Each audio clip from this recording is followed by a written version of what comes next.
뱀처럼 지혜롭고 비둘기처럼 순결하라. 에버레트 쿠프 박사는 필라델피아 아동병원에서 30년 동안 일하면서 조사나와 손상을 입은 아기들을 구하고 회복시키는 방법들을 연구한 외과 의사였다. 그러나 그가 한 명의 아기를 살리려 피땀 흘리는 동안 다른 한쪽에서는 아기를 제거할 수 있는 낙태 시술소가 우후죽순 생겨나는 것을 보며 그는 낙태를 명백한 비도덕적 행위로 여기고 열정적으로 반대했다. 내가 에버레트 쿠프 박사를 알게 된 것은 한 위원회에서였다. 그는 그곳의 의장직을 맡고 있었는데 우리 시대 가장 중요한 도덕적 사안들에 대해 깊은 관심을 가지고 전례 없이 솔직하게 자신의 입장을 표명했다. 그 결과 모두가 놀랐지만 가장 많이 놀란 사람은 바로 그 자신이었다. 1980년 쿠프의 저서 2권을 읽고 낙태를 반대하는 그의 강한 확신을 존경하게 된 레이건 대통령이 그를 미 공중위생국 장관으로 임명하기 원했던 것이다. 그러나 당시 쿠프는 64으로 해당 직위에 대한 연령 제한을 100일 넘겼기 때문에 그의 임명에는 의회의 승인이 필요했다.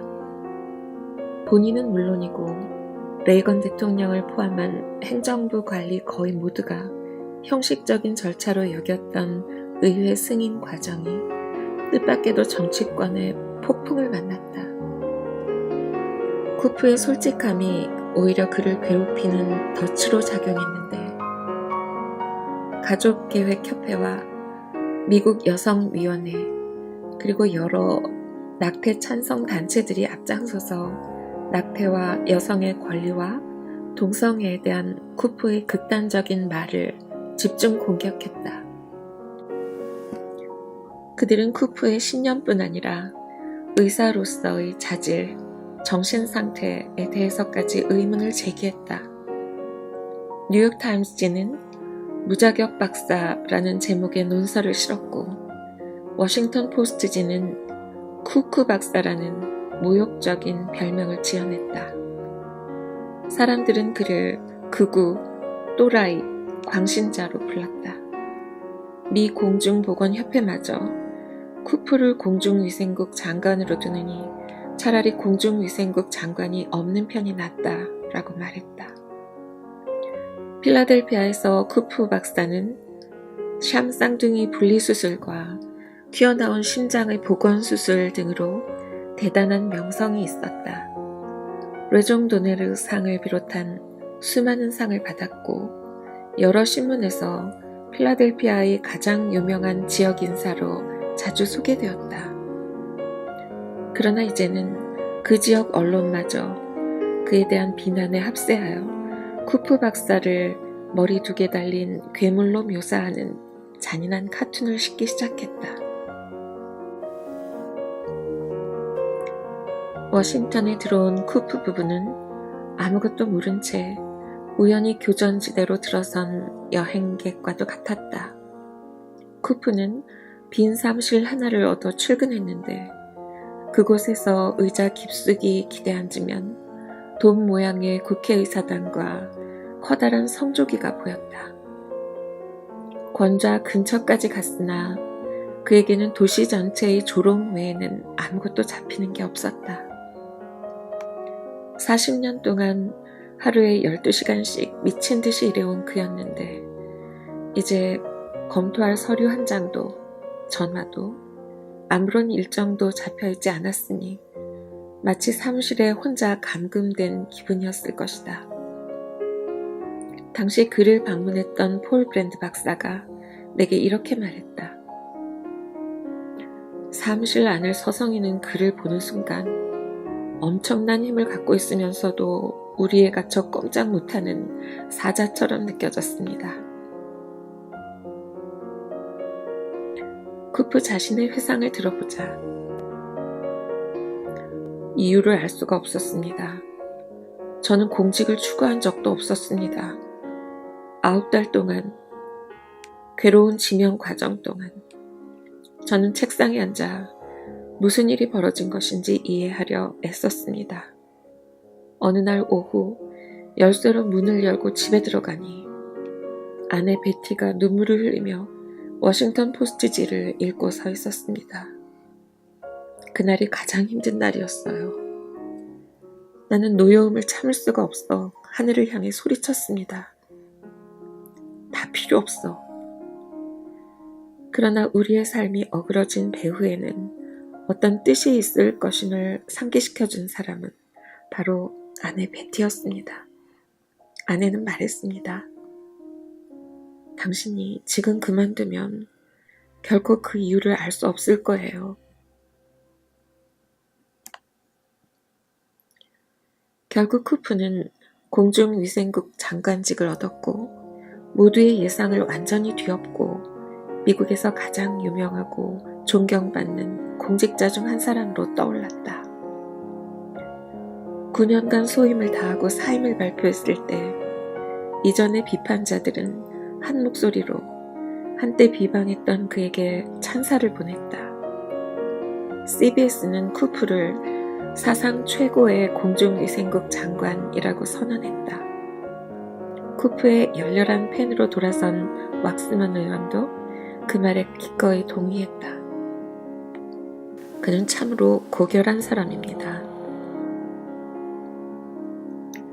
쿠프의 장관 지명에 결사적으로 반대했던 미 공중보건협회는 그의 탁월한 직무 수행에 대해 최고의 상을 수여했다.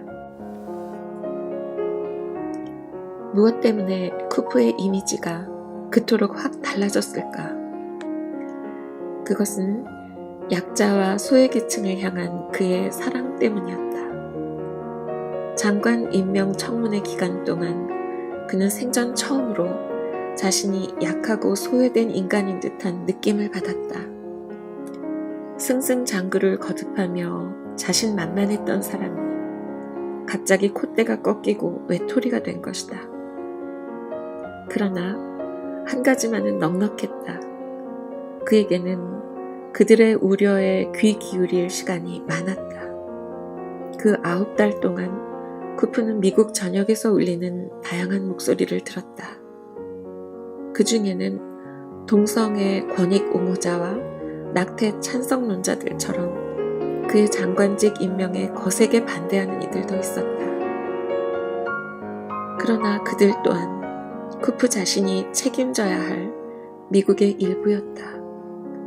쿠프는 이제 그 기간이 놀라운 선물이었다고 회상한다. 그 9달 동안 저는 앞으로 해야 할 일을 자세하게 정리했습니다. 결국 제가 장관 재임 중에 할 수 있었던 모든 일은 극도의 좌절을 겪었던 그 기간 덕분에 가능했습니다.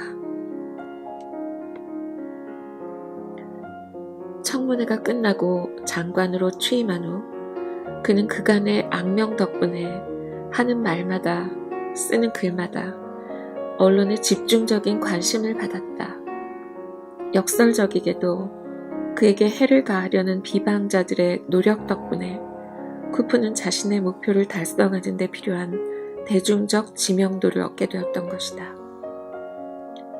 직접 신임 공중위생국 장관을 만난 기자들은 그의 정중함과 솔직함에 깊은 인상을 받았다. 얼마 후 그는 워싱턴 정가에서 가장 인기 있는 인터뷰 상대가 되었다.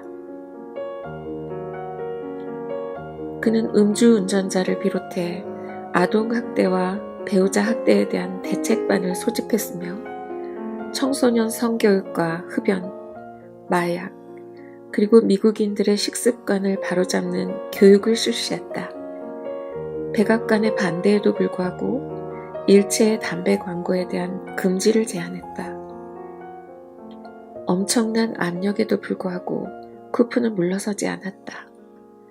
최초로 에이즈의 실체를 파악하여 전 국민에게 그 전염병의 위험을 자세히 다룬 책자를 무료 배포한 것도 바로 그였다. 정직한 지도자에 굶주려 있던 국민들에게 쿠프는 진정한 영웅이 되었다. 그의 말을 들어보자.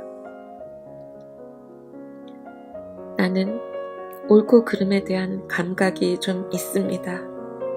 그러나 이 도시의 많은 사람들에겐 그것이 없습니다.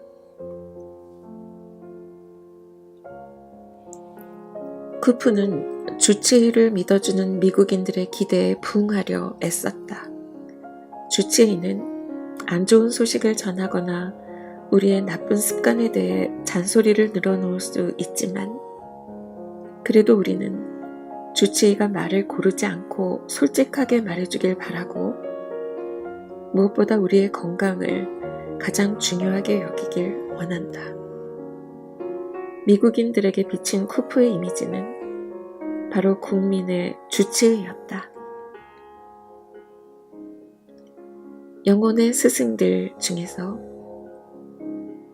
필립 얀시즘